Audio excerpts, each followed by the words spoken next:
The cast of Destiny 2 has spent years, if not decades, of their life defending the tower and many others from the darkness. They stand tall in the face of the Witness and the oncoming Black Fleet, valiantly sacrificing their lives for others. But how would they fare against the true final boss of the universe, the US legal system? That's right, baby! Not even the fastest sparrow can outrun the judicial branch. Now, my name is not Biff, and I am a 17-year-old, not a lawyer. Therefore, I do not have encyclopedic knowledge of the Destiny lore or US laws. What I have done is read through every single main character in Destiny's lore page on the Destiny wiki and cross-referenced that with a list of the most common federal crimes. I mean, I could go through like every single law every state has, but these are the funny ones everybody knows, so in most cases this was enough, but in some others I had to do some external research to figure out what they were doing was illegal, but you know, that's just a couple of them.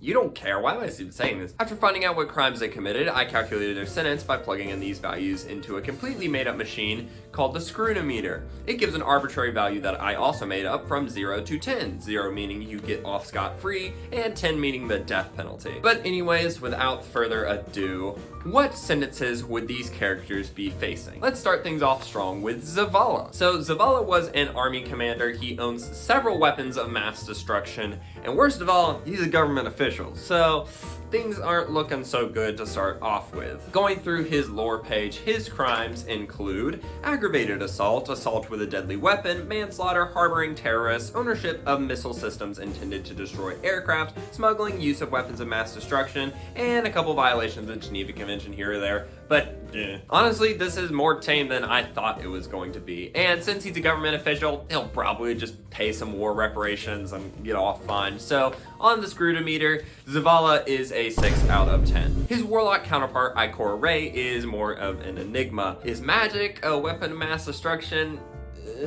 Nothing she did was necessarily extremely illegal, but point-blank chaos reaches don't exactly seem legal either. So to my knowledge, her crimes include aggravated assault, manslaughter, and use of weapons of mass destruction. She may have been acting in self-defense during wartime, but still, slinging Nova bombs isn't gonna get you a pass in court. Scrutinometer says a 5 out of 10. She's not a government official, but it was in self-defense, so she'll probably face some minor jail time. Next up is Cayde, and, well, he's dead, so show some respect for the fallen. His crimes include illegal possession of firearms, manslaughter, and desertion. Rip Bozo. Outside of the main three characters, we start into the vendors with 801. Now, 801 is actually a licensed weapon retailer, but the problem is with her loom. Loom is kind of just a copyright infringement waiting to happen. So yeah, her crime is copyright infringement. We can assume that she does not own the rights to all these things that she's replicating. And so in the Scrutinometer, she's probably a 2 out of 10. She'll just pay off whatever people sue her for. But the real problem is if she ever replicated Disney merch, then it's a 10 out of 10 instant death penalty. Our next weapons retailer is Xur, and he is definitely not licensed, and that is definitely a problem. His crimes include illegal possession of firearms, criminal sale of firearms, and copyright infringement. That is a solid 8 out of 10 on the Scrutinometer, and he will probably go to jail for upwards of 60 years. Our final vendor is Rahul, and he's actually our first clean character. Good job, buddy. Great job. This is the most relevant thing you've done in the lore for like at least 5 years. Past the vanguards and into the other main characters, we start things off with Osiris, the warlock with a really weird obsession with robots in multiple ways. Even though most of what he did was sketch at best, actually most of it does not seem illegal since he was kicked out of the tower, and I don't think Vex count as men, so there's no manslaughter here, so Osiris is clean. Never thought I'd be so happy to see people do the bare minimum. The Russian robot supreme, our king, Saint 14, is next, and surprisingly, it's not as bad as you would think. Over his lengthy career, he only managed to commit manslaughter a couple of times. And, I mean, to be fair, he was dead for like half of it. Since his manslaughter was in self-defense, he'll probably just get like a 1 or 2 out of 10 on the Scrutinometer. Honestly, in the Destiny universe, if you've only committed manslaughter, you'll be fine. The other weird loud helmet character is Shaxx, and again, surprisingly, it's not as bad as you would think. His 2 crimes are just trespassing and manslaughter, so on the Scrutinometer, he's probably just a 3 out of 10. Wow, we're on a streak of good people here. Next up is Cayde. Never mind. Cayde's crimes include conspiracy, advocating overthrow of government, inciting a riot, murder, and of course the standard breaches of the Geneva Convention and a couple other war crimes. But honestly, that's par for the course at this point. So where does she land on the scrutimeter? 9 out of 10. That is definitely a life sentence. She is a government official, so she probably won't get the death penalty. That's not a good look. Next up is Eris Moore. If witchcraft was a crime, she would probably get a life sentence. If not, she would probably still get a life sentence. Her crimes include attempted assassination, possibly multiple times, and manslaughter. On the scrutimeter, that is once again a 9 out of 10. Don't do that, kids. Assassination is bad. So that's another life sentence on the board. Sorry about that, boys.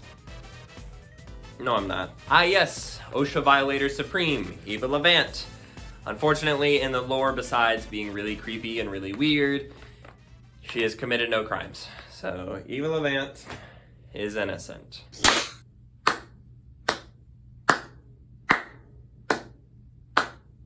Mara Saab, oh goody, back to corrupt government officials. Her crimes include use of weapons of mass destruction and ownership of missile systems intended to destroy aircraft, manslaughter, and a couple Geneva Convention breaches because she's a government official, and why wouldn't she do that? On scrutimeter, she's a pretty solid 8 out of 10, but she's a government official. A couple war crimes can't hurt anything. And her brother, Crow, or Aldrin. This is a little weird, again, legal gray area because technically Aldrin committed the crimes, but Crow is Aldrin.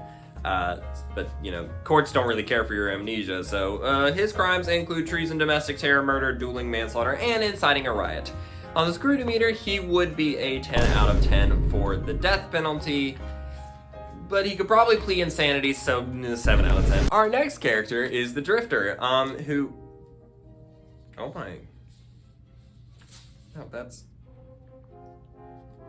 can't be right.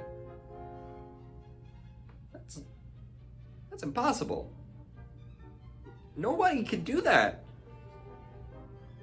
How does one person do that? Murder, manslaughter, burglary, grand larceny, bribery, blackmail, counterfeiting, false identity fraud, domestic violence, breaches of the Geneva Convention, including but not limited to mutilating enemy corpses and consuming them, environmental scheme crimes, extortion, receiving the proceeds of extortion, public corruption crimes, false claim of citizenship, financial transactions with foreign governments, motor vehicle theft, pirating, violation of illegal gambling controls, racketeering, violent crimes in aid of racketeering activity, illegal possession of firearms, criminal sale of firearms, violation of blood sport controls, treason, and trespassing.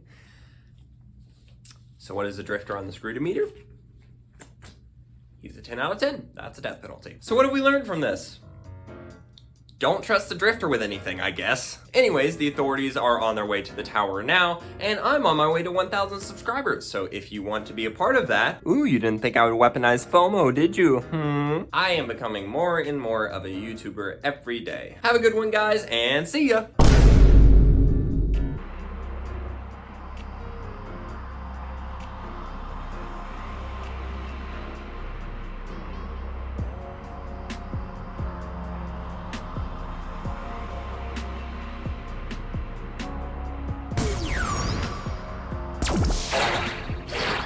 Your time is up.